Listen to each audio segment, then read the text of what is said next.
नमस्कार दोस्तों। आज मैं फिर एक बार आपके सामने उपस्थित हुआ हूँ एक नई मोटिवेशनल कहानी लेकर के, जिस कहानी का टाइटल है ज्ञान का घड़ा, जो विद्यार्थियों की आंखें खोल देने वाली कहानी है। चलिए कहानी शुरू करते हैं। एक बार की बात है, एक विद्यार्थी बहुत परेशान था। उसका चेहरा मुरझाया हुआ था, आंखों के नीचे गहरी थकान थी और मन में सिर्फ एक सवाल, क्या मैं कुछ कर पाऊंगा। वो हर दिन कोशिश करता था, लेकिन जब भी पढ़ाई करने बैठता उसका मन भटक जाता, ध्यान टूट जाता। कक्षा में जब गुरुजी पढ़ाते तब सब तो कानों से टकराते, मगर समझ के दरवाजे बंद रहते। धीरे धीरे उसे लगने लगा कि जैसे वह दूसरों से पीछे छूट गया है। एक अनकही हताशा उसके भीतर पनपने लगी, शायद मैं किसी लायक नहीं हूँ। फिर एक दिन वह सब कुछ छोड़कर घर से निकल पड़ा। उसकी आंखों में ना आंसू थे, ना कोई उम्मीद, बस एक ही गहरी चुप्पी। अब और नहीं सह सकता, यह सोचकर वह अनजानी राह पर चल पड़ा, जहां कोई उसे न पहचाने न पूछे। उसी राह पर एक वृक्ष के नीचे एक तेजस्वी महात्मा बैठे थे। उनके चेहरे पर अद्भुत शांति थी, जैसे सैकड़ों तूफानों को पार कर चुके हों वो।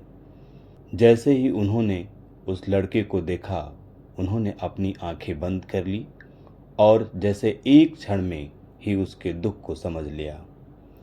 उन्होंने धीरे से पुकारा, पुत्र, क्यों इतना टूटा हुआ है?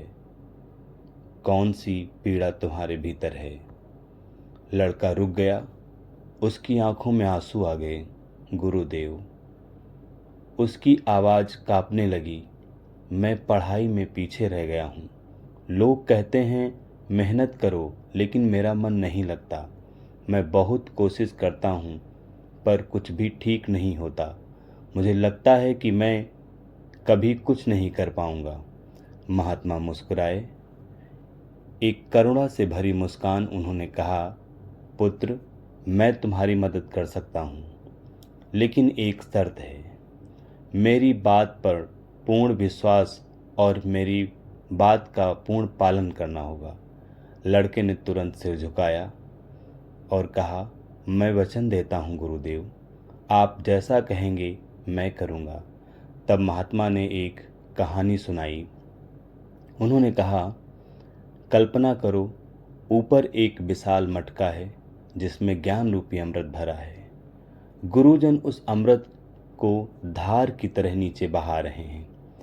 नीचे एक छोटा घड़ा है, तुम स्वयं हो।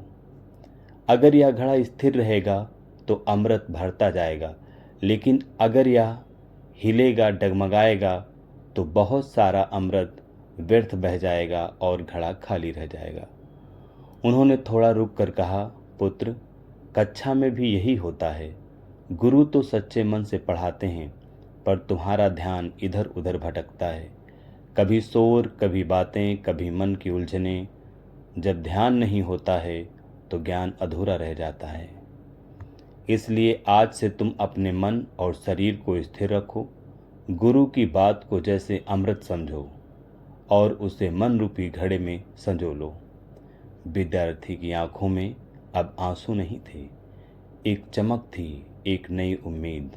उसने हाथ जोड़कर कहा, गुरुदेव, आपने आज मेरा जीवन बदल दिया। वह वहीं से लौटा, लेकिन अब वह वही व्यक्ति नहीं था। अब जब वह कक्षा में बैठा, उसका ध्यान स्थिर रहता, मन शांत रहता और एकाग्र। धीरे धीरे उसे वह बातें समझ आने लगीं जो कभी कठिन लगती थीं। उसका आत्मविश्वास लौटा और साथ ही लौटी उसकी मुस्कान। समय बीता, वही विद्यार्थी अब एक सफल विद्वान बन चुका था। उसने कई बार उन महात्माओं को ढूंढा, उनके चरणों में धन्यवाद करना चाहता था, पर वे फिर कभी नहीं दिखे। शायद वे कोई साधारण व्यक्ति नहीं थे, वे स्वयं भगवान थे, जो उसे अंधकार से प्रकाश की ओर ले गए। इस कहानी से सीख ये मिलती है, गुरु के शब्द अमृत के समान हैं, लेकिन उन्हें अपने मन रूपी घड़े में भरने के लिए ध्यान, श्रद्धा और स्थिरता जरूरी है। जब मन भटके नहीं तो ज्ञान चूके नहीं। यदि ये कहानी आपके मन को छू गई है तो इसे अपने दिल में जगह दीजिए, और जो अभी खुद से टूटा हुआ महसूस कर रहा है उन्हें भी यह अमृत रूपी कथा जरूर सुनाएं। आपका एक शेयर किसी के जीवन की दिशा बदल सकता है। धन्यवाद। ऐसी ही कहानी सुनने के लिए अगर आप चैनल पर पहली बार हैं तो चैनल को सब्सक्राइब अवश्य कर लें